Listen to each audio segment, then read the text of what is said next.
ನಮಸ್ಕಾರ ಸ್ನೇಹಿತರೆ, KCET option entry ಅಪ್ಡೇಟ್ಗೆ ನಿಮಗೆ ಸ್ವಾಗತ ಸುಸ್ವಾಗತ. ಸ್ನೇಹಿತರೆ, CET ವಿದ್ಯಾರ್ಥಿಗಳ ಒಂದು ಆಪ್ಷನ್ ಎಂಟ್ರಿ ಅಫಿಷಿಯಲ್ ಸ್ಟಾರ್ಟ್ ಡೇಟನ್ನು ಕೊಟ್ಟಿರುವಂಥದ್ದು. ನಿಮಗೆ ಆಪ್ಷನ್ ಎಂಟ್ರಿ ಕೌನ್ಸಿಲಿಂಗ್ ಪ್ರೋಸೆಸ್ಸು ಯಾವಾಗ ಸ್ಟಾರ್ಟ್ ಆಗುತ್ತೆ ಅನ್ನುವಂಥ ಒಂದು ಅಫಿಷಿಯಲ್ ಡೇಟ್ ಆದರೆ KE ಕಡೆಯಿಂದ ಅನೌನ್ಸ್ ಮಾಡಿದ್ದಾರೆ. ವಿದ್ಯಾರ್ಥಿಗಳು ಹೋಗಿ KE ವೆಬ್ಸೈಟಲ್ಲಿ ಚೆಕ್ ಮಾಡ್ತಿದ್ದಾರೆ, ಆದರೆ ಆಪ್ಷನ್ ಎಂಟ್ರಿದು ಯಾವುದೇ ಅಫಿಷಿಯಲ್ ಡೇಟ್ ಆದರೆ ಕಾಣಿಸ್ತಿಲ್ಲ. ಅದರಿಂದ ವಿದ್ಯಾರ್ಥಿಗಳು ಈ ಒಂದು ಅಫಿಷಿಯಲ್ ಸ್ಟಾರ್ಟ್ ಡೇಟ್ ಏನು ಕೊಟ್ಟಿದ್ದಾರೆ, ಈ ಒಂದು ಡೇಟ್ ಎಲ್ಲ ಸುಳ್ಳೇನೋ, ಇವ್ರು ಸುಮ್ಮನೆ ಹೇಳ್ತಿದ್ದಾರೇನೋ ಅನ್ನುವಂಥ ಒಂದು ಭ್ರಮೆಯಲ್ಲಾದರೆ ವಿದ್ಯಾರ್ಥಿಗಳು ಇರುವಂಥದ್ದು. ಸ್ನೇಹಿತರೆ, KE ಅವರು ಅಫಿಷಿಯಲ್ ಆಗಿ ಒಂದು ಆಪ್ಷನ್ ಎಂಟ್ರಿ ಸ್ಟಾರ್ಟ್ ಡೇಟ್ ಅನ್ನ ಕೊಟ್ಟಿದ್ದಾರೆ. ಸ್ನೇಹಿತರೆ, ಆ ಒಂದು ಡೇಟ್ ಎಲ್ಲಿ ಕೊಟ್ಟಿದ್ದಾರೆ ಏನು ಅನ್ನುವಂಥದ್ದು ವಿತ್ ಪ್ರೂಫ್ ಸಮೇತ ನಿಮಗೆ ತಿಳಿಸ್ಕೊಡ್ತೀನಿ. ಎಲ್ಲರೂ ವಿಡಿಯೋ ಕೊನೆವರೆಗೂ ನೋಡಿ.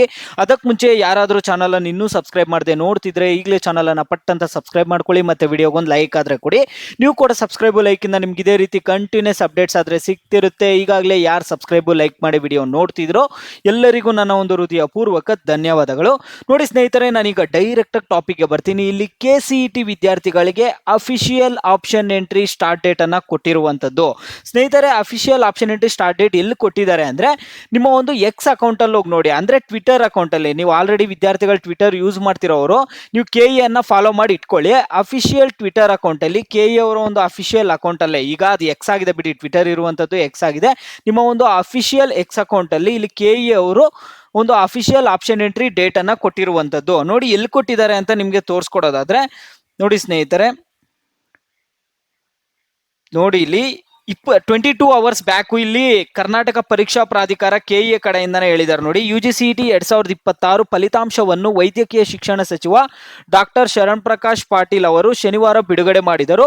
ಪರೀಕ್ಷೆ ಬರೆದ 3,09,014 ಅಭ್ಯರ್ಥಿಗಳ ಪೈಕಿ 2,92,782 ಅಭ್ಯರ್ಥಿಗಳಿಗೆ ರ್ಯಾಂಕ್ ನೀಡಲಾಗಿದೆ. ಸೀಟು ಹಂಚಿಕೆ ಪ್ರಕ್ರಿಯೆಗೆ ದತ್ತಾಂಶ ಸಿದ್ಧ ಇದ್ದು ಆಪ್ಷನ್ ದಾಖಲಿಸುವ ಪ್ರಕ್ರಿಯೆ ಜೂನ್ 10ರಿಂದ ಆರಂಭವಾಗಲಿದೆ. ಆಪ್ಷನ್ ಎಂಟ್ರಿ ಮಾಡೋದಾ ನೋಡಿ, ಇಲ್ಲಿ ಆಪ್ಷನ್ ದಾಖಲಿಸುವ ಪ್ರಕ್ರಿಯೆ ಜೂನ್ 10ರಿಂದ ಪ್ರಾರಂಭವಾಗುತ್ತೆ ಅಂತ ಹೇಳಿದ್ದಾರೆ. ಅಂದ್ರೆ ಜೂನ್ 10ನೇ ತಾರೀಕಿಂದ ನಿಮ್ಗೆ ಅಫಿಷಿಯಲ್ ಆಗಿ ಆಪ್ಷನ್ ಎಂಟ್ರಿ ಅನ್ನುವಂಥದ್ದು ಸ್ಟಾರ್ಟ್ ಆಗುತ್ತೆ. ಸ್ನೇಹಿತರೆ, ಈಗ ನಿಮ್ಗೆ ಯಾವ ಯಾವ ಡಾಕ್ಯುಮೆಂಟ್ಸ್ ಎಲ್ಲ ಬೇಕಾಗುತ್ತೆ, ಏನು ಡಾಕ್ಯುಮೆಂಟ್ ವೆರಿಫಿಕೇಶನ್ ಸ್ಲಿಪ್ ಬಗ್ಗೆ ಎಲ್ಲ ಮುಂದಿನ ವಿಡಿಯೋಲ್ಲಿ ತಿಳಿಸ್ಕೊಡ್ತೀನಿ. ಆಲ್ರೆಡಿ ನಿಮ್ಗೆ ಇಲ್ಲಿ ಕೌನ್ಸಿಲಿಂಗ್ ಪ್ರೋಸೆಸ್ ಟೈಮಲ್ಲಿ ನಿಮ್ಗೆ ಡಾಕ್ಯುಮೆಂಟ್ಸ್ ಬೇಕಾಗಲ್ಲ, ಮತ್ತೆ ನಿಮ್ಗೆ ಫಸ್ಟ್ ರೌಂಡಲ್ಲಿ ಕಾಲೇಜ್ ಸೀಟ್ ಸಿಗುತ್ತಲ್ಲ, ಅವಾಗ ಕೆಲವೊಂದು ಡಾಕ್ಯುಮೆಂಟ್ಸ್ ಬೇಕಾಗುತ್ತೆ. ನೀವು ಕಾಲೇಜ್ಗೆ ಹೋಗಿ ಜಾಯ್ನ್ ಆಗೋದಕ್ಕೆ ಆ ಒಂದು ಡಾಕ್ಯುಮೆಂಟ್ಸ್ ಎಲ್ಲ ಏನ್ ಬೇಕು ಅಂತ ನಾನು ಡೀಟೇಲ್ ವಿಡಿಯೋ ಮಾಡಿದ್ದೀನಿ. ಅದನ್ನ ಟಾಪ್ ಕಾಮೆಂಟ್ ಬಾಕ್ಸ್ ಅಲ್ಲೂ ಮತ್ತು ಡಿಸ್ಕ್ರಿಪ್ಷನ್ ಅಲ್ಲೂ ಆ ವಿಡಿಯೋ ಲಿಂಕ್ ಅನ್ನ ಕೊಟ್ಟಿರ್ತೀನಿ. ಒಂದ್ಸರಿ ಹೋಗಿ ಆ ವಿಡಿಯೋನ ಚೆಕ್ ಮಾಡಿ. ನಿಮಗೆ ಕೌನ್ಸಿಲಿಂಗ್ ಪ್ರೊಸೆಸ್ ಆದ್ಮೇಲೆ ಇಲ್ಲಿ ಡಾಕ್ಯುಮೆಂಟ್ ಏನೇನು ಬೇಕು, ನೀವು ಕಾಲೇಜಿಗೆ ಜಾಯ್ನ್ ಆಗೋಕ್ಕೆ ನಿಮಗೆ ಡಾಕ್ಯುಮೆಂಟ್ಸ್ ಏನೇನು ರಿಕ್ವೈರ್ಡ್ ಇದೆ ಅನ್ನುವಂಥದ್ದು ಒಂದು ಸಪ್ರೇಟ್ ವಿಡಿಯೋ ಮಾಡಿದ್ದೀನಿ. ಅದರ ಲಿಂಕ್ಸ್ ಇರುತ್ತೆ, ನೀವು ಟಾಪ್ ಕಾಮೆಂಟ್ ಬಾಕ್ಸ್ ಅಲ್ಲಿ ನೋಡ್ಬೋದು, ಡಿಸ್ಕ್ರಿಪ್ಷನ್ ಅಲ್ಲಿ ನೋಡ್ಬೋದು, ಚೆಕ್ ಮಾಡಿ. ಈಗ ಜೂನ್ 10ಕ್ಕೆ ನಿಮಗೆ ಆಪ್ಷನ್ ಎಂಟ್ರಿ ಅನ್ನುವಂಥದ್ದು ಸ್ಟಾರ್ಟ್ ಆಗುತ್ತೆ. ಮುಂದಿನ ವಿಡಿಯೋದಲ್ಲಿ ಸಾಕಷ್ಟು ಜನ ವಿದ್ಯಾರ್ಥಿಗಳು ವೆರಿಫಿಕೇಶನ್ ಸ್ಲಿಪ್ ಬಗ್ಗೆ ಕೇಳ್ತಿದ್ರು, ಯಾವ ರೀತಿ ಡಾಕ್ಯುಮೆಂಟ್ ವೆರಿಫಿಕೇಶನ್ ಸ್ಲಿಪ್ ವರ್ಕ್ ಆಗುತ್ತೆ, ಒಂದು ಡಾಕ್ಯುಮೆಂಟ್ ವೆರಿಫಿಕೇಶನ್ ಸ್ಲಿಪ್ ಅನ್ನ ಎಲ್ಲಿ ಡೌನ್ಲೋಡ್ ಮಾಡ್ಕೋಬೇಕಂತ ಎಲ್ಲ ಕೇಳ್ತಿದ್ರು. ಅದನ್ನೆಲ್ಲ KE ಅಲ್ಲೇ ಡೌನ್ಲೋಡ್ ಮಾಡ್ಕೊಳ್ಳೋದು. ಅದ್ರ ಲಿಂಕ್ ಕೂಡ ಡೈರೆಕ್ಟ್ ಲಿಂಕ್ ಆದ್ರೆ ಕೊಡ್ತಾರೆ, ಅದ್ರ ಬಗ್ಗೆ ನೀವು ತಲೆ ಕೆಡಿಸ್ಕೋಬೇಡಿ. KE ವೆಬ್ಸೈಟ್ ಅಲ್ಲೇ ಡೈರೆಕ್ಟ್ ಲಿಂಕ್ ಕೊಡ್ತಾರೆ ನಿಮಗೆ.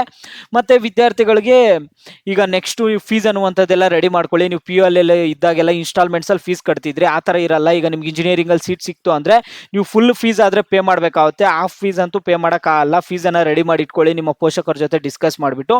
ನಿಮ್ಗೆ ಇನ್ನೂ CET ರಿಲೇಟೆಡ್ ಏನಾದರೂ ಡೌಟ್ಸ್ ಇದ್ರೆ ವಿಡಿಯೋಗೆ ಲೈಕ್ ಮಾಡ್ಬಿಟ್ಟು ಕಾಮೆಂಟ್ ಮುಖಾಂತರ ತಿಳಿಸಿ. ವಿದ್ಯಾರ್ಥಿಗಳು ಯಾವ ಟಾಪಿಕ್ಸ್ ಬಗ್ಗೆ ಹೆಚ್ಚಿಗೆ ವಿಡಿಯೋಗೆ ಲೈಕ್ ಮಾಡ್ಬಿಟ್ಟು ಕಾಮೆಂಟ್ ಮಾಡಿರ್ತಾರೋ ಅದ್ರ ಬಗ್ಗೆನೇ ನಿಮಗೆ ಮುಂದಿನ ವಿಡಿಯೋ ಆದ್ರೆ ಬರುತ್ತೆ.